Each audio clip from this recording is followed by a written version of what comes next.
Question is there, क्या common question है कि how many kilo students in your school. ये बहुत फेवरेट क्वेश्चन रहा है मेरा। How many kilo student in your, ठीक है, इन योर स्कूल। जो भी आपका स्कूल का नाम है वो आप सोच लेंगे, और फिर जब मैं इसका आंसर यूजुअली लाइव क्लासेस में या जब बच्चे सामने इंटरेक्ट कर रहे हैं पूछता हूँ, तो यूजुअल मुझे आंसर मिलता है कि ये जो यूनिट है ये गलत है। मतलब स्टूडेंट्स को हम किलो में नहीं तोल सकते या वॉट एवर, तो वो कहते हैं ये गलत है, या कुछ का आंसर आता 5 लाख, ये रैंडम वैल्यू बोलने लगते हैं, विच इज वहां सेंस नहीं। ये क्वेश्चन सही है, और बस ये बताने के लिए क्वेश्चन होता है कि ये जो वर्ड किलो है, इसके आगे जब तक कुछ नहीं लगा है तो बेसिकली ये किलो वर्ड सेंस करता है 1000 को।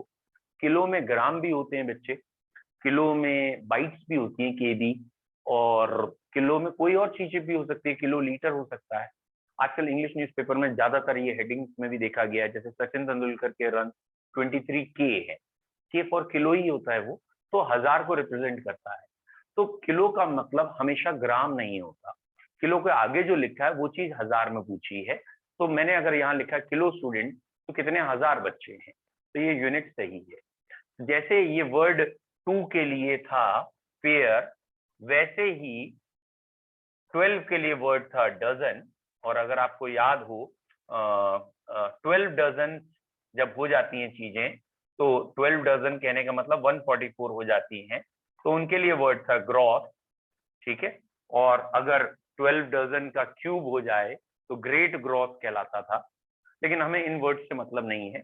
ऐसे ही 1000 जब कोई भी क्वांटिटी हो जाती है तो वो किलो होती है, जरूरी नहीं है वो हमेशा ग्राम में ही हो।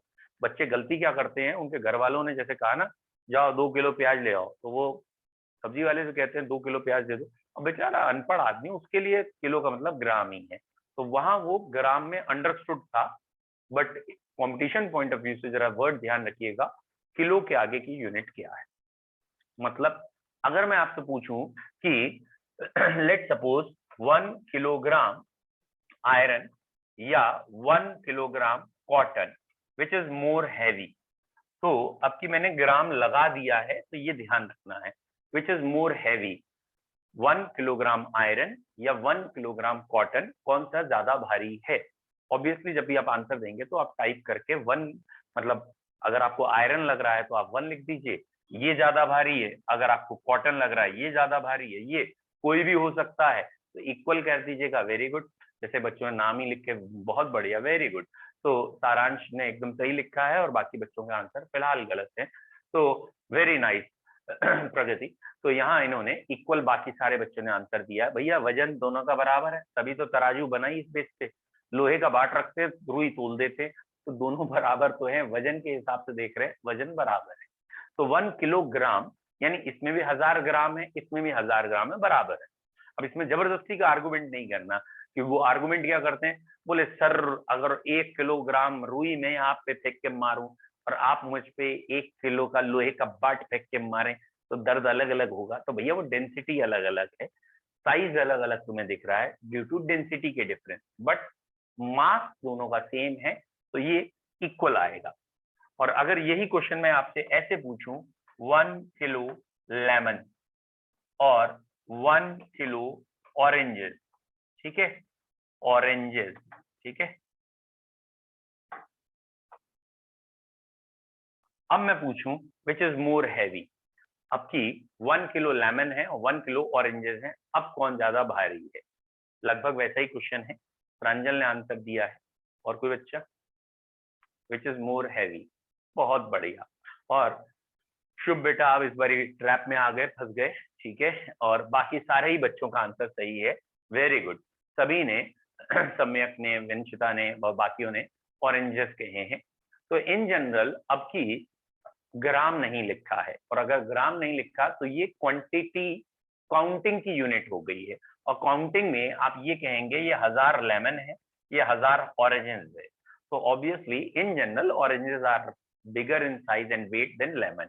तो अब ये जबरदस्ती का कुतर्क नहीं करना है, कि हमारे पहाड़ में तो नींबू भी इतना बड़ा बड़ा हो गए, तेरे पहाड़ में हो गए, यहाँ ना हो गए, यहाँ पड़े चुपचाप। ठीक है, तो पॉइंट क्या है कि लेमन और ऑरेंजेस क्या, यहाँ काउंटिंग देखनी है, वेट नहीं देखना। अब बेटा अब आपको अगर स्टडी का लेवल बढ़ाना है, जो कुछ कहते हैं ना बच्चे की कंपटीशन लेवल करना है, आईआईटी करना है, मेंस करना है, एडवांस करना है, तो ये चीजों पे जरा ध्यान रखिए। ये स्टेपिंग स्टोन्स जिसे कहते हैं ना, बिल्डिंग ब्लॉक्स हैं। अगर आपको स्टार्टिंग से बेस क्लियर होता गया और आपको मालूम है कि एग्जामिनर जब भी टफ क्वेश्चन जिसे कहते हैं बनाता है, तो बेसिकली उसका मतलब होता है वो क्वेश्चन अनवाइंड करने में टाइम लगे। सोल्यूशन तो उसका भी होता है। अनवाइंड करने में टाइम क्यों लगता है कि वो उन चीजों तक पहुंच ना पाए, उसका जो रूट है उसमें बच्चा ट्रैप हो जाए। तो वो इन छोटी छोटी चीजों से ही हम आपका क्रिस्टल क्लियर कराएंगे कि अगर आप कंपटीशन की भी तैयारी करना चाहते हैं या प्योर 11th-12th एकेडमिक में भी फोकस करना चाहते हैं या दूसरे सब्जेक्ट में फोकस करना चाहते हैं, तो आपको ना एक शार्प विजन की जरूरत है पढ़ाई में। विजन, ठीक है। तो शार्प विजन कहने का क्या मतलब है कि first you understand the question very well, then try to answer. होता उल्टा है, होता उल्टा है। बच्चा क्वेश्चन सुनने में टाइम ज्यादा वेस्ट नहीं करता या ज्यादा सोचता नहीं है, वो ज्यादा सोचता है उसके आंसर को ढूंढ के लाने में, मिंगल अप करने में। तो ट्राई टू अंडरस्टैंड 11th-12th की स्टडी और पिछले की स्टडी में थोड़ा अंतर है। अब जो 11th-12th की आपकी स्टडी चलेगी उसमें इट इज मोर इम्पोर्टेंट कि आपको एग्जामिनर क्या पूछना चाह रहा है, उसके पीछे की थीम, उसके पीछे की साइंस पता हो कि वो कहां से आपका आंसर, क्या चीज गिवन है, क्या चीज पूछ रहा है, उसमें एक रिलेशन बनाइएगा। ठीक है, चलिए अब हम जो चैप्टर पढ़ रहे हैं वो मोल के बारे में पढ़ रहे हैं। तो व्हाट इज मोल? मोल जैसा अभी हमने बात की कि ये एक यूनिट बनाई गई है, जैसे वजन को नापने के लिए कुछ बनाया है यूनिट। ये मत कहना तराजू बनाया, बहुत मारूंगा। वजन को नापने के लिए हमने ग्राम बनाए हैं, फिर उसको एक्सटेंड कर दिया किलोग्राम, इन सब में। टाइम को नापने के लिए ऑब्वियसली सेकंड बनाए हैं, घड़ी मत कहियो, बहुत मारूंगा। ठीक है, तो टाइम के लिए सेकंड है, वजन के लिए ग्राम है, ऐसे काउंटिंग के लिए एक यूनिट बनाई है। और ऑब्वियसली काउंटिंग के लिए डजन भी यूनिट थी, ठीक है, ग्रॉस भी यूनिट थी, ग्रेट ग्रॉस भी यूनिट थी, लेकिन हमें बहुत बड़े नंबर की काउंटिंग करनी थी, which is huge number called as Avogadro number. इतने की काउंटिंग करनी थी, 6.022 इंटू 10 की पावर 23, और इस काउंटिंग को ही डेजिग्नेट कर दिया गया है बेटा 1 मोल। ठीक है, ये काउंटिंग ही 1 मोल है। और जब हम MOL वर्ड लिखते हैं और MOLE लिखते हैं तो क्या अंतर है? एक स्लाइड सा अंतर है। जैसे हम मीटर लिखते हैं तो METER, और जब सिंबल करते हैं तो M करते हैं। ऐसे ही यूनिट का नाम है मोल और यूनिट का सिंबल है ये एक नंबर में ऐसे क्वेश्चन भी 11th स्टैंडर्ड में स्टार्टिंग में पूछे जाते हैं कि MOLE और MOL में क्या अंतर है। दोनों मोल है, दोनों में अंतर। ये भैया उसका रिप्रेजेंटेशन या सिंबल है, ये ओरिजिनल यूनिट का नाम था। तो 1 मोल काउंटिंग में आया था एवोगैड्रो नंबर 6.023 इंटू 10 की पावर 23, 6.022 इंटू 10 की पावर 23, इसे हम 1 मोल कहते हैं। ठीक है, अब यूनिटरी अप्रोच लगा के जो भी क्वेश्चन हो वो कर लेंगे। जैसे अगर आपसे कहा 5 मोल आयरन में कितने एटम है, तो ये कल के क्वेश्चन है हमारे, आपको याद होगा। तो 5 मोल आयरन है, इसमें हमने आपसे पूछा नंबर ऑफ आयरन एटम्स बताइए, तो ऑब्वियसली ये भी 5 मोल आयरन एटम्स थे, और यहाँ पे भी आयरन एटम्स ही पूछ रहा हूँ। अंतर क्या है? मोल वर्ड हटाने के लिए कह रहा हूँ कि मोल वर्ड लगा है उसे हटाना है। तो सिंपल लैंग्वेज में अगर आप समझें तो मैंने आपसे कहा है 5 डजन बनाना है, तो हाउ मेनी बनाना है? तो भैया 5 डजन बनाना से डजन वर्ड हटाना था, तो आपको याद है ना, एक दर्जन में कितने होते हैं? 12। तो 5 डजन में कितने? यूनिटरी अप्रोच एक में 12, तो 5 में मल्टीप्लाई करेंगे। सिमिलरली यहाँ पे 5 मोल है, इस मोल वर्ड को हटाना है बेटा। हटाने के लिए हम यूज करते हैं क्रॉस साइन ना, मल्टीप्लीकेशन साइन। तो ये हट गया, तो जब भी हटाना हो तो मल्टीप्लाई करना है। मोल वर्ड हटाना है तो मल्टीप्लाई करना है। किससे मल्टीप्लाई करना है? क्योंकि हम यहाँ नंबर लाना चाह रहे हैं और 1 मोल में इतना नंबर है, इसलिए। वेरी गुड प्रांजल। तो ये 5 इंटू NA आंसर आ गया, या 5 मोल्स में मल्टीप्लाई करेंगे, जो भी आंसर आता है वो आ जाएगा। तो अगर हमसे कहा गया है मोल वर्ड हटाइए और नंबर्स बताइए, बहुत बढ़िया, इंटू 5 और लिखा जाएगा वंशिता बेटा। तो हाँ ठीक है, आप इसकी वैल्यू बोल रहे थे तो यहाँ सही है। तो यहाँ 5 इंटू Na हो जाएगा 5 Na moles of iron atom. पहला हमें क्लियर है। रिवर्स क्वेश्चन भी हो सकते हैं, कई बार आयरन के एटम दे रखे होंगे और मोल पूछ लेंगे, ठीक है। तो लेट सपोज उन्होंने आयरन के एटम आपको ऐसे दे रखे हैं 2 इंटू 10 की power 21 atoms of iron give, ये फिल इन द ब्लैंक्स है, मोल्स ऑफ आयरन या मोल्स ऑफ आयरन एटम। तो आपको होपफुली समझ में आ ही गया है कि एटम्स दे रखे हैं लेकिन उन एटम से मोल बनाना है। तो एटम से मोल कैसे बनेगा? तो पॉइंट क्या है, मोल को हटाने के लिए यूनिटरी अप्रोच में 1 मोल की वैल्यू से मल्टीप्लाई किया था और मोल को बनाने में यूनिटरी अप्रोच में ही 1 मोल की वैल्यू से डिवाइड करेंगे। तो जब भी हमें मोल वर्ड लाना होगा तो हमें जो भी गिवन क्वांटिटी है बस उसे ध्यान से देखना, ये काहे में है, ये नंबर्स में है और नंबर्स में 1 मोल इतना होता है। तो इससे आप डिवाइड करेंगे, फिर जो भी आंसर आएगा वो आ जाएगा। तो जरा इस पॉइंट को थोड़ा स्लोली और कॉन्शियसली पढ़िएगा कि हम मोल जब हटाते हैं तो मल्टीप्लाई का साइन कर देते हैं या मल्टीप्लाई करते हैं। यूनिटरी अप्रोच में 1 मोल की वैल्यू है 6.02 इंटू 10⁻23, तो इससे मल्टीप्लाई करेंगे। और अगर हमें कोई क्वांटिटी के नंबर गिवन है, उस नंबर से मोल बनाना है तो 1 मोल की वैल्यू से डिवाइड करेंगे। तो जरा ये ध्यान रखना, जब नंबर्स का क्वेश्चन हो तो ही नंबर से डिवाइड होगा, यानी 1 मोल के नंबर से डिवाइड होगा। कॉमन सेंस, मैंने अगर आपसे कहा है कि आपके पास 24 एप्पल्स हैं, तो how many dozen of apples you have? तो 24 एप्पल्स, बाद में डजन ऑफ एप्पल्स हो गया, तो ये डजन बनाना है। तो आपने कैसे बनाया? आंसर 2 आएगा, ऑब्वियसली प्रांजल, गुड, बाकी बच्चे भी ठीक कह रहे हैं, 2 आएगा। कैसे आया ये दिमाग में ले जाओ। तो आपने क्या किया, आपने 24 एप्पल को डिवाइड किया 12 से। क्यों 12 से डिवाइड किया? क्योंकि आपको मालूम है कि 1 डजन में 12 होते हैं और आप यहाँ डजन बना रहे हैं। तो डजन बनाते समय 1 डजन से डिवाइड किया, 1 डजन की वैल्यू से। 1 डजन की वैल्यू 12 थी, उससे डिवाइड किया, तो ये आ गया। Very good. तो ये आ गया आपका वैल्यू ऑफ 1 डजन से डिवाइड किया बेटा, ठीक है। Dozen money value of 1 dozen से नंबर ऑफ डजन आ गए। या उल्टा क्वेश्चन में आपसे थोड़ा दूसरा पूछ लेता हूं। Let suppose 1 dozen apple 15 rupees के हैं। 1 डजन एप्पल 15 रुपीज के हैं। अब मैं आपसे कह रहा हूं, बताओ आपको 60 रुपीज लेके मार्केट भेज दिया है, how many dozen apples you can get? ठीक है, मैक्सिमम 1 डजन एप्पल 15 रुपीज के हैं, 60 रुपीज में कितने डजन एप्पल्स आएंगे? ठीक है, तो आपका एकदम सीधा आंसर है 4 डजन आएंगे। तो इस वाले एग्जाम्पल को जरा दिमाग में ले जाओ। तो आपके पास 60 रुपीज थे और आपने इस बारी डिवाइड काहे से किया? इस बारी आपको बनाने तो डजन ऑफ एप्पल ही थे ना, डजन ऑफ एप्पल ही बनाने थे, लेकिन आपने इस बारी डिवाइड काहे से किया? आपने डिवाइड किया इससे। आपने इससे क्यों डिवाइड किया? क्योंकि न्यूमरेटर में क्वांटिटी रुपीज थी, तो डिनोमिनेटर में भी क्वांटिटी रुपीज वाली होगी। 1 मोल में रुपीज कितने हैं? शायद ही कोई बच्चा इसका आंसर मुझे ये बताए कि 60 rupees divide by 12 gives you number of dozen. अरे भैया 12 से डिवाइड क्यों करेंगे? यहाँ नहीं करेंगे। क्यों नहीं करेंगे? 12 से डिवाइड तब करते जब नंबर्स की बात होती। ये ऊपर न्यूमरेटर में नंबर होता तो नंबर से डिवाइड करते, या भैया 1 डजन की वैल्यू 12 रुपए होती तो बात अलग। तो यहां मोल कॉन्सेप्ट में अधिकतर बच्चे जो सबसे बड़ी मिस्टेक करते हैं वो क्या है, उनके दिमाग में जैसे ही मैं मोल डालता हूं या जैसे ही मोल का कोई क्वेश्चन उनकी तरफ फेंकता हूं, वहां से एक ही आंसर उठ के आ रहा होता, क्या? 6.02 इंटू 10⁻23।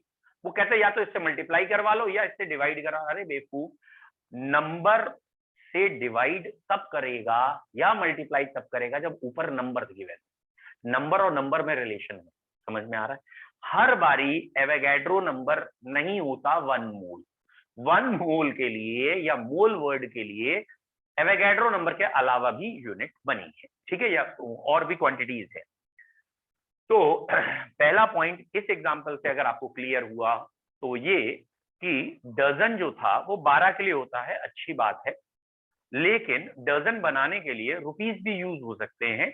जब हमें एग्जामिनर कहे कि भाई 1 डजन 15 रुपीज का है, तो 60 रुपीज में कितने डजन आए, तो अब भी डजन बनाए जाएंगे, लेकिन अब 60 को डिवाइड करेंगे 15 से, क्योंकि 60 रुपीज का क्वेश्चन था और 1 डजन के रुपीज की वैल्यू 15 थी।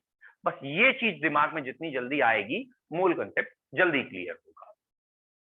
आज का हमारा मेन टॉपिक जो है वो है relation between mole and mass. यानी किसी चीज का मास हमें गिवन है और उस मास से हमें उसका मोल बनाना है। इतना आप बच्चे थोड़ा बहुत जानते हैं कि एटॉमिक मास होता है, मॉलिक्यूलर मास होता है, ऐसे ही मोलर मास होता है। Atomic mass in gram, molecular mass in ग्राम। ये मास कैसे आते हैं आपको होपफुली पता हो 10th स्टैंडर्ड तक। नहीं भी पता है तो कोई बहुत ज्यादा इंपॉर्टेंट नहीं है। आपको ये पता होगा कि हमारे एटम में जितने भी एटम्स हैं हमारे पास, उसमें सेंटर में एक न्यूक्लियस है, वहां कुछ प्रोटॉन बैठे हैं, कुछ न्यूट्रॉन बैठे हैं और बाहर इलेक्ट्रॉन घूम रहे हैं। कार्बन का एग्जाम्पल लेते हैं हम, C12 का एग्जाम्पल लेते हैं, प्रोटॉन 6 है, न्यूट्रॉन 6 है और बाहर इलेक्ट्रॉन भी 6 इलेक्ट्रॉन घूम रहे हैं। ठीक है, बट इलेक्ट्रॉन का वजन बहुत ही कम होता है प्रोटॉन और न्यूट्रॉन से, नियरली 2000 टाइम्स। एक एक इलेक्ट्रॉन का वजन कम है एक प्रोटॉन के वेट से, नियरली 2000। तो इलेक्ट्रॉन्स को हम नेग्लिजिबल वेट लेते हैं और प्रोटॉन और न्यूट्रॉन के वेट का सम से हम मास निकालते हैं। तो बेसिकली जो मास निकाला गया है वो यहाँ 6 प्रोटॉन प्लस 6 न्यूट्रॉन का मास होगा। तो obviously 6 into mass of 1 proton करेंगे plus 6 into mass of 1 neutron करेंगे। समझ में आ रहा है ना? तब कहीं जाके एक एटम का मास बनेगा। और अगर आपको पता है एक प्रोटॉन का मास कितना होता है, it is almost equal to 1 upon Avogadro number, almost. ऐसे एक न्यूट्रॉन का मास कितना होगा, तो ये 12 इंटू, ये दोनों ही मास ऑलमोस्ट इक्वल हैं, तो सीधा हम 12 इंटू लिख सकते हैं। और ये वाली वैल्यू अगर आप लिखेंगे तो इट इज नियरली 1.67 या 667 इंटू 10⁻⁻27। ठीक है 20 ये 31 kg 28 ग्राम और 27 kg 24 ग्राम, ये नियरली इतनी आएगी। ठीक है, अब ये वाला वर्ड हटा दिया गया मोल वर्ड से मल्टीप्लाई करने के बाद। ठीक है, हाँ बेटा मैं अभी रिपीट करूंगा क्या है ये। तो ये वाला जो टर्म है इसको अभी हम थोड़ा सिंप्लीफाइड रखते हैं, इतना कॉम्प्लिकेट नहीं करते, अभी सिंप्लीफाइड। आपको एटॉमिक मास तो याद है ना, जो चीज अब बता रहा हूं बस उस पर फोकस करो, क्योंकि ये तो एकदम बेसिक है, ये बहुत ही बेसिक है। आपको ये याद होगा हाइड्रोजन ऐसे H में एग्जिस्ट करता है तो वो एटम कहलाता है, और जब वो H2 में चला जाता है तो मॉलिक्यूल कहलाता है। एटम और मॉलिक्यूल में अंतर। और हाइड्रोजन का जो एटॉमिक वेट होता है वो यूजुअली 1 AMU है, या इसको आज की भाषा में 1 U कहते हैं। और इसका जो मॉलिक्यूलर मास है वो 2 AMU या 2 U है। अभी ये U हटाएंगे और ग्राम लाएंगे, तो हाइड्रोजन का एटॉमिक मास 1 और H2 के लिए मास 2। ठीक है, अभी यूनिट नहीं लगा रहा हूं, 1 और 2। ऐसे ही कार्बन का वेट अगर आपको याद है तो वेरी गुड 12, नाइट्रोजन के एटम का वेट 14, नाइट्रोजन मॉलिक्यूल का वेट 28, ऑक्सीजन के एटम का वेट 16 और ऑक्सीजन के मॉलिक्यूल का वेट 32। ठीक है, ये पहले ये 3 या 4 हमें चाहिए, तो इसलिए मैंने ये 3 या 4 बोर्ड पे लिख दिए हैं। आप इन 3 या 4 को जानते हैं तो बहुत अच्छी बात है, और नहीं जानते जो टेंशन नहीं लेनी, एग्जाम में मिलेंगे। Usually atomic weights are given in the question paper, but very very easy one like hydrogen carbon ये कई बार नहीं भी देता है एग्जामिनर, बाकी हैवियर वाले सारे देंगे। ये 4 तो आपको पता है ना, हम पहले इन्हीं 4 पे फोकस करके क्वेश्चंस करेंगे, अपना बेस बनाएंगे, बाद में अप्लाई किसी पे कर लेंगे। नाउ द फर्स्ट पॉइंट, बच्चों जो पहला पॉइंट है उसे ध्यान से सुनिएगा। अगर एग्जामिनर ने आपसे कहा है कार्बन और कार्बन के आगे लिखा है 12, 12 के आगे की यूनिट इंपॉर्टेंट है। अगर एग्जामिनर कहता है ये 12 U है, या AMU है, ठीक है, 12U या AMU। और एक बारी एग्जामिनर आपको कह सकता है 12 ग्राम है। नोटिस दिस, क्योंकि हमारे सारे क्वेश्चन हमें ग्राम में ही करने हैं, तो 12 ग्राम पे ज्यादा फोकस करेंगे, उस पर कम करेंगे, वो समझ में 1 सेकंड में आएगा। तो ये एग्जामिनर ने आपसे कह दिया कि ये 12 ग्राम है या 12U है, तो इन दोनों में अंतर एकदम साफ याद कर लो। अगर कभी 12 ग्राम कहा है, then it will represent 1 mole of carbon atom. ये क्या रिप्रेजेंट करेगा कि इसमें कितने एटम हैं, 1 मोल। और 1 मोल क्या होता है, एवोगैड्रो नंबर, नंबर्स में इतने एटम है।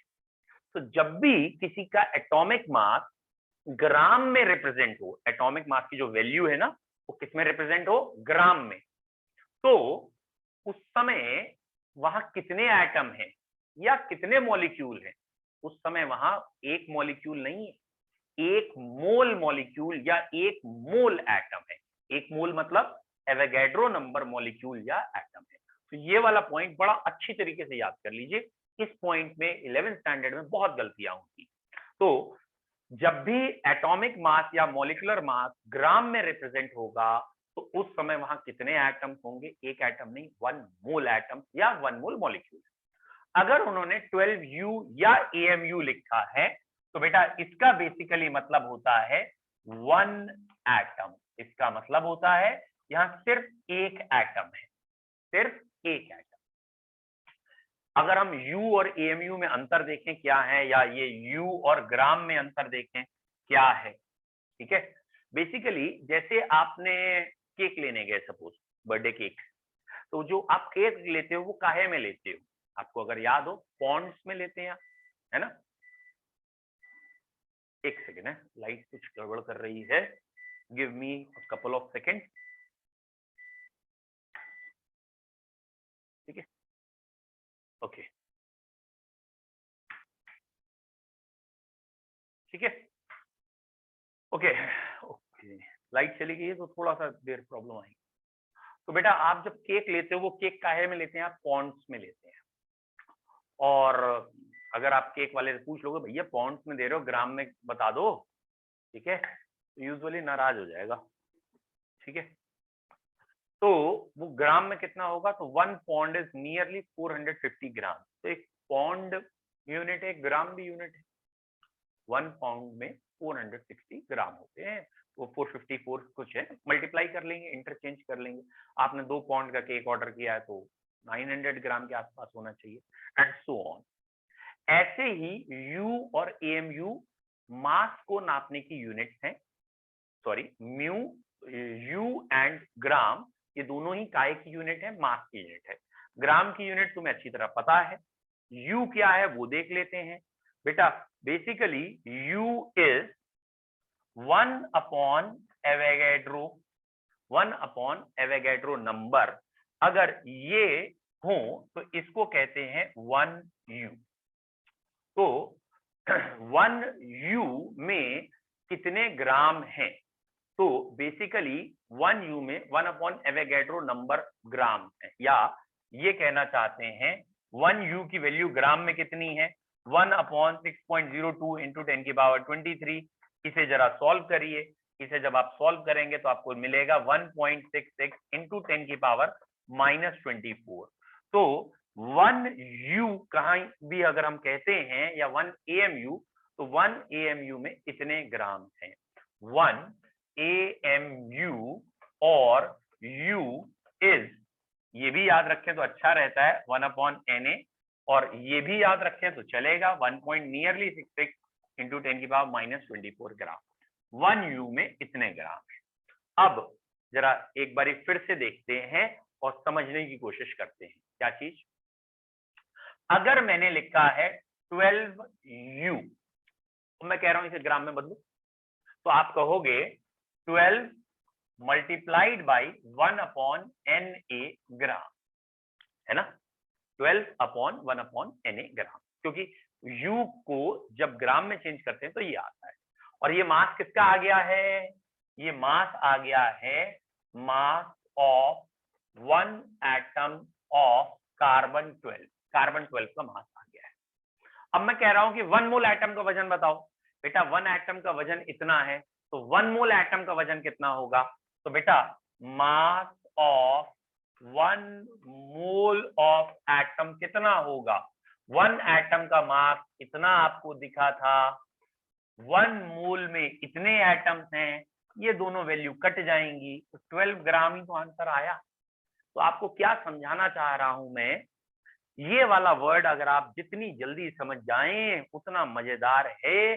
कि अगर मैंने यहां लिखा है CO2, CO2 का वेट आप कैलकुलेट कर लेते होंगे, आई एक्सपेक्ट कि इसका वेट 44 है, कार्बन का 12, ऑक्सीजन का 32, मिला के 44। अब ये जो 44 नंबर है ना, 4444, ये 44 नंबर दो तरीके से रिप्रेजेंट हो सकता है। या तो 44 ग्राम्स हो सकता है, या फिर 44 यू हो सकता है, या AMU हो सकता है। जब इस नंबर के आगे ग्राम लिखा है और जब यू लिखा है तो क्या अंतर है? तो आपको ये समझा रहा हूं बेटा, जब भी इस नंबर के आगे ग्राम लिखा होगा तो it will represent 1 mole of CO2। बेटा CO2 के लिए मॉलिक्यूल वर्ड यूज करेंगे, तो ये 1 मोल ऑफ CO2 मॉलिक्यूल है। और जब ये 44 यू लिखा होगा, ये यू यूनिटरी अप्रोच से मान लीजिए, ये 44 यू कह रहा है 1 मॉलिक्यूल ऑफ CO2। तो ये जरा ध्यान रखिएगा, जब यू लिखा है, AMU लिखा है या ग्राम लिखा है, तो डिफरेंस क्या है। ग्राम की कैलकुलेशन हमारी इजी होती है, और 44 यू को भी अगर आप ग्राम में चेंज करना चाहते हैं तो 44 इंटू 1.66 इंटू 10 की पावर -24 कर दीजिएगा, ये ग्राम में आ जाएगा। And it is mass of 1 atom of CO2, 1 molecule of CO2। ठीक है, तो ये अगर आपने लिख लिया हो तो बहुत अच्छा रहेगा कि अगर CO2 जिसका मोलर मास या मास 44 आता है, वो 44 ग्राम में रिप्रेजेंट करें तो ये होगा, और वो 44 यू में रिप्रेजेंट करें तो ये होगा। और हमारा फोकस अभी इस पे है, हमारा फोकस इस पे है। तो आप फोकस किस पे रखेंगे? ग्राम में। आप फोकस किस पे रखेंगे? ग्राम में। यानी जब भी आपको वो जो एटॉमिक मास है या वो जो मॉलिक्यूलर मास है ग्राम में गिवन है, तो वो 1 मोल को रिप्रेजेंट कर रहा है। मॉलिक्यूलर या एटॉमिक मास जब भी ग्राम में गिवन होगा, देन इट विल रिप्रेजेंट 1 मोल, वो 1 मोल को रिप्रेजेंट करेगा। यानी अगर मैंने यहां लिखा है O2, तो O2 का वेट होता है 32, और अगर मैंने लिखा है 32 ग्राम, तो बेटा इसका मतलब क्या आया? 1 मोल ऑफ O2 मॉलिक्यूल। ठीक है, तो आपको ये याद रखना है कि जो मॉलिक्यूलर मास है, जो मॉलिक्यूलर मास ग्राम्स में है, वो 1 मॉलिक्यूल को नहीं, 1 मोल ऑफ मॉलिक्यूल को रिप्रेजेंट करता है। ठीक है, ये वाला पॉइंट समझ में आया? अगर आया होगा तो आप अगला क्वेश्चन कर पाएंगे, नहीं तो नहीं कर पाएंगे। ठीक है, क्वेश्चन दे रहा हूं, क्वेश्चन देखिए। Give mass of 1 molecule of water, H2O कहते हैं, इन ग्राम। ठीक है, ए ऑप्शन है आपका 18, बी ऑप्शन है 18 upon NA Avogadro number, C option है 18 मल्टीप्लाइड बाई NA, और डी ऑप्शन है नन ऑफ दीज। आपके दिमाग में और कोई वैल्यू आ रही है तो अब आप बताएंगे क्या है। सारांश, वेरी फास्ट। और कोई बच्चा? बहुत बढ़िया। वंशिता, सारांश, आशुतोष, प्रगति। ओके, 4 बच्चों के आंसर आए हैं अभी तक मेरे पास। वंशिता का आया है, सारांश का देख लिया मैंने, आशुतोष का देखा, प्रगति का देखा है, और बाकी बच्चे अगर करेंगे तो जल्दी देख लेते हैं। बेटा इस समय फिलहाल एक ही बच्चे का आंसर मुझे अभी तक सही लगा, दैट इज सारांश। अधिकतर ने जैसे अभी यश ने या बाकी ने भी मल्टीप्लाई बाई NA कर दिया। भाई मैं यही तो कह रहा हूँ, Na को लेके चल देते हैं हर बारी, मल्टीप्लाई बाई Na ये। तो अब ये देखना है ये आंसर कैसे आएगा, 18 बाई Na कैसे सही है, क्या है देखते हैं। भैया वाटर का क्वेश्चन था, वाटर का मोलर मास होता है, आपको याद है ना 18, और मैंने कहा था ग्राम में बताना है।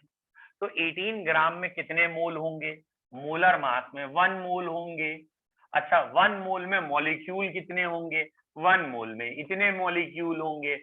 यहां तक अगर आप पहुंच गए तब आपका क्वेश्चन सही होता, इतने मॉलिक्यूल का वजन इतने ग्राम। फिर से देखो, वाटर में H2 है, एक O है, H की वजह से वेट होता है 2, O की वजह से वेट होता है 16, 16 + 2 18। कई बच्चों ने तो 18 किया ही नहीं, उन्होंने पता नहीं कोई और कैलकुलेशन कर ली, डी आंसर दिया। तो ये 18 ग्राम अगर मैं लिखूंगा, तो मैंने अभी आपको क्या समझाया, जब भी मॉलिक्यूलर वेट ग्राम में होगा तो वो रिप्रेजेंट करेगा 1 मोल को। तो 18 ग्राम वाटर रिप्रेजेंट कर रहा है 1 मोल H2O मॉलिक्यूल। तो 18 ग्राम में तो 1 मोल मॉलिक्यूल है, 1 मोल में कोई एक मॉलिक्यूल थोड़ी होता है, 1 मोल में मॉलिक्यूल कितने होते हैं, एवोगैड्रो नंबर। इतने मॉलिक्यूल का मास 18 ग्राम है मेरे भाई, इतने मॉलिक्यूल यानी एवोगैड्रो नंबर के मॉलिक्यूल का मास 18 ग्राम है। तो एक मॉलिक्यूल का मास कितना होगा, 18 डिवाइड बाई एवोगैड्रो नंबर, और इसीलिए इसका आंसर आएगा 18 डिवाइड बाई एवोगैड्रो नंबर। तो जो भी वैल्यू आएगी वो आ जाएगी। अब यहाँ कई बच्चों ने 18 इंटू एवोगैड्रो किया है या कुछ और किया है, वो गलत तरीका है। आंसर समझ में आया तो 1 टिक करिए, नहीं आया 2 टिक करिए। टिक करना मतलब लिखो। ओके, प्रगति क्लियर, प्रांजल क्लियर, 2 बच्चों को तो आया है, सारांश क्लियर, गुड, कुशाग्र को भी आ गया, शुभ क्लियर, ओके, सम्यक clear and Ashutosh clear, Vanshita good, very nice. और ठीक है, ये वाला क्वेश्चन क्लियर। अब इसकी एक शॉर्ट ट्रिक लगाते हैं, शॉर्ट ट्रिक कह लो या फॉर्मूला वर्जन कह लो, वो क्या है, इसी क्वेश्चन को करने के लिए या इस जैसे क्वेश्चन को करने के लिए शॉर्ट ट्रिक, ठीक है। ट्रिक क्या है बच्चों, अगर हमें कभी भी मोल बनाना है और हमारे पास नंबर गिवन है, तो उन नंबर को आप डिवाइड करेंगे एवोगैड्रो नंबर से तो मोल बनेगा। ऐसे ही अगर आपको कभी मोल बनाना है और आपके पास मास गिवन है इन ग्राम, अगर आपके पास मास गिवन है इन ग्राम, तो आपने नंबर को 1 मोल के नंबर से डिवाइड किया, मास को 1 मोल के मास से डिवाइड करेंगे, और mass of 1 mole is called as molar mass. Mass of 1 mole is called as molar mass, ठीक है। जैसे mass of 1 dozen is dozen mass, तो 1 मोल के मास को क्या कहेंगे, मोलर मास। तो ये दोनों ही क्वांटिटी हमें मोल बताएंगी, ये दोनों ही फॉर्मूले हमें मोल बताएंगे, और हम इनको आमने सामने लिख के अगर क्वेश्चन कर लेंगे तो जल्दी हो जाएगा। व्हाट आई मीन टू से, ये जो हमारे 2 फॉर्मूले हैं इनको हम ऐसे लिख लें, ठीक है, क्या, number upon Avogadro number equal to mass या given mass in gram upon molar mass in gram. Obviously ये भी ग्राम्स में ही होगा, सॉरी, ठीक है, ठीक है। तो ये वाली क्वांटिटी हमारी, जैसे इस क्वेश्चन में था 1 मॉलिक्यूल, ये 1 लिख दिया, ठीक है, 1 मॉलिक्यूल का मास पूछा था, ये मास निकालना था, और मोलर मास वाटर का हमें मालूम है 18 है, एवोगैड्रो नंबर हम Na ही लिख रहे हैं, ये मास निकालना है, ये Na भाई सॉरी 18 इधर चले गए, तो मास ऑफ 1 मॉलिक्यूल, क्योंकि ये 1 है तो ये मास इन ग्राम्स आ रहा है 18 अपॉन। ये सिंपल मैथमेटिकल अप्रोच है कि हम यूनिटरी में नहीं गए, डायरेक्ट हमने दोनों को इक्वेट किया और सॉल्व कर दिया, ठीक है। यूनिटरी अप्रोच से थोड़ा दिमाग खुलता है, तो आप यूनिटरी अप्रोच ज्यादातर लगाइएगा, ना कि दिस वन, ठीक है। अब अगले क्वेश्चन आपने करने, next question, mass of 2 mole of, पहले क्वेश्चन सिंपल ही रख रहा हूं मैं, CO2 molecule, mass of 2 moles of CO2 molecules, and obviously mass grams में बताया जाता है। तो अब आपके ऑप्शंस दे देता हूं कि शुरुआत का काम है। तो CO2 का वेट 44 होता है ना, तो 44 into 2 ग्राम। दूसरा option that is 44 into 2 into Avogadro number. तीसरा option 44 into 2 divide by Avogadro number and obviously unit is gram and चौथा ऑप्शन none of these, इनमें से कोई भी नहीं। अब बोलिएगा प्लीज, मैंने पिछला नहीं देखा था, प्रांजल का आंसर मुझे दिखा है और वंशिता का दिखा है। Okay Ashutosh, good. वंशिता अब आपका सही है, कुशाग्र गलत है। चलिए बेटा, इसका जो आंसर है वो है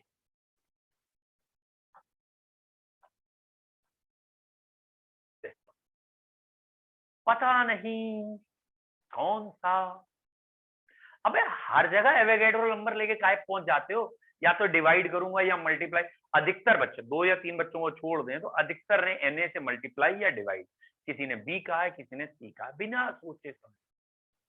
अरे भैया 1 मोल में कितना मास होवे, जो मोलिकुलर वेट है 44 ग्राम होवे, और 2 मोल का ही तो पूछा है। जब 1 मोल का तुम्हें मास पता है और 2 मोल का मास पूछा, दुगना कर दो। उनने ये कब कहा है कि मोल वर्ड हटा के ग्राम या एवोगैड्रो नंबर इसकी लाना है, नंबर की तो कोई जिक्र ही नहीं है। लेकिन पता नहीं क्यों आदत है, बोले मोल का क्वेश्चन है एवोगैड्रो नंबर तो आएगा, इसे तो लगाऊंगा, चाहे मल्टीप्लाई में लगाऊं चाहे डिवाइड में लगाऊं। अच्छा, कई कह रहे हैं वो फार्मूले से तुमने बताया था। अबे वो वाला फॉर्मूला ये था कि mole equal to weight upon molecular weight equal to number upon Avogadro number, लेकिन इसकी जब कोई बात ही नहीं है, इसका जिक्र ही नहीं हो रहा, ये दे रखा है 2, ये दे रखा है 44 और ये निकालना है, ये मल्टीप्लाई हो गया, आ गया। काहे बीच में नंबर और एवोगैड्रो नंबर को बीच में लेके चल रहे हो? यहाँ कौन सा नंबर तुम्हें दे रखा है या कौन सा एवोगैड्रो नंबर की बात ही नहीं। उन्होंने पूछा 2 मोल का वजन कितना है, भैया 1 मोल का वजन इतना, 2 मोल का वजन दुगना कर लो, 44 का दुगना 88। फिर भी आंसर में आप लोगों ने झड़ी लगा दी थी सी बी, सी और बी आंसर कई बच्चों ने कहे थे, विच इज नॉट गुड। समझ में आया पॉइंट? क्या समझ में आया? मोल वर्ड आते ही हर बारी एवोगैड्रो नंबर लेके मत पहुंच जाना मल्टीप्लाई डिवाइड में, इसका जो कंसेप्ट है वो दिमाग में आना चाहिए। ठीक है, अगला क्वेश्चन। ठीक है, 3.01 into 10 की पावर 23। ठीक है, 3.01 into 10 की power 23 gram of oxygen atom give number of moles of oxygen atom। Option दो?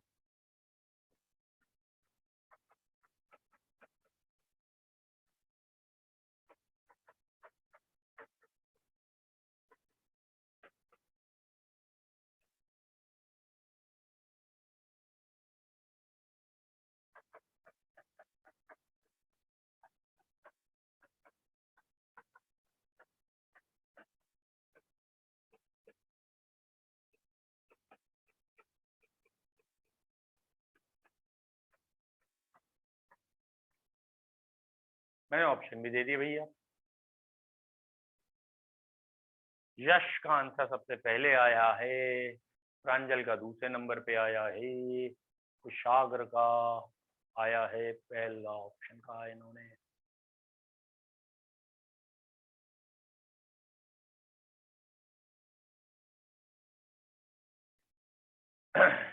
पता है आप लोग गलती क्या कर रहे हो? अभी तक एक का भी सही नहीं आया, उत्तर समय दोनों गलत। वेरी गुड प्रगति, एक बच्चे का आंसर अब सही आया है फाइनली।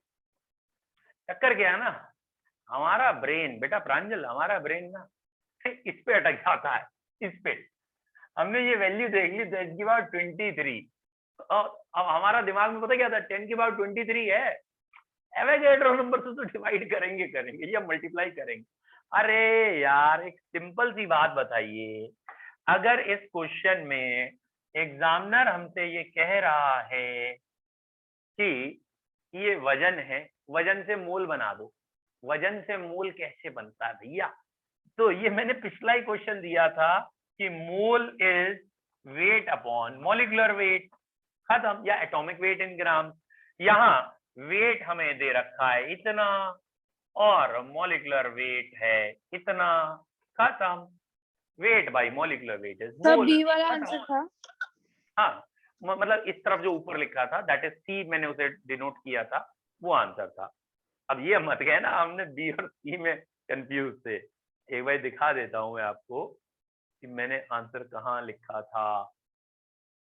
ये था आंसर, इसको मैंने सी लिखा था, ये ए बी सी डी ऐसे लिखे थे। तो ये आंसर था 3.01 इंटू 10⁻23 अपॉन 16, मतलब वेट अपॉन मॉलिक्यूलर वेट, मोल, खत्म। अब तुम एवोगैड्रो नंबर लेके क्यों बीच में दौड़ पड़े? तुम इसलिए दौड़ पड़े, तुम्हें दिखा 3.01 10⁻23, इसे 6 से डिवाइड कर दें तो 23 कट के 0.5 आ जाएगा। अरे भैया ये नंबर है क्या? नंबर को एवोगैड्रो नंबर से डिवाइड करके मोल बनाते हैं। ये मास है, मास को मोलर मास या एटॉमिक मास से डिवाइड किया जाता है। इस क्वेश्चन में एटम कहा था और number of moles of oxygen atom कहा था, इसलिए एटॉमिक मास की जरूरत है। समझ में आया? तो हमने अब, वेरी गुड, अब हमने दो चीजें पढ़ ली हैं, मोल का नंबर से रिलेशन, मोल का मास से रिलेशन। और अब मैं यहाँ पे आपको क्वेश्चंस भेजूंगा अपने ग्रुप में ही आज दिन में, आज थोड़ी देर बाद मैं आपको ग्रुप में भेज दूंगा। रिकॉर्डिंग भी आपको डेली टू डेली मिलती जाएगी और क्वेश्चंस या नोट्स की जो बात होती है वो भी ग्रुप में मिल जाएंगे। But try to understand, it is chapter 1, it's name is also basic concept of chemistry, which is totally conceptual chapter. तो यहाँ नोट्स कम, प्रैक्टिस ज्यादा चाहिए। मतलब ये एक न्यूमेरिकल अप्रोच का चैप्टर है और इसमें मोल वर्ड पे बच्चे ज्यादा उलझते हैं, इसलिए हम इसको थोड़ा मोल को स्लो चलाएंगे। बाकी पूरा चैप्टर बड़ा इजी है, चाहे वो कंसंट्रेशन टर्म्स हो, दे आर वेरी इजी, या फिर कोई और चैप्टर में जैसे average molar mass, average atomic mass, ठीक है, एम्पेरिकल फॉर्मूला, मॉलिक्यूलर फॉर्मूला, तो ये टॉपिक्स बहुत इजी हैं। थोड़ा इस चैप्टर में मोल में फोकस कर लीजिए, फिर आगे हम स्टोशियोमेट्री जो होती है उसमें थोड़ा फोकस कराएंगे, limiting reagent, access reagent. But this chapter is completely about of numerical approach. तो ट्राई टू अंडरस्टैंड, इसके नोट्स पे ज्यादा नहीं भागना है, इसमें क्वेश्चंस ज्यादा करने हैं, थ्योरी ज्यादा नहीं करनी। थ्योरी एक लिमिटेड है इस चैप्टर की, क्वेश्चंस ज्यादा है। ठीक है बेटा, चलिए आज इतना ही रखते हैं। Have a nice time. Questions और ये चीजें ग्रुप में मिल जाएंगी कल तक। Bye bye. Thank you sir. Thank you sir. Welcome.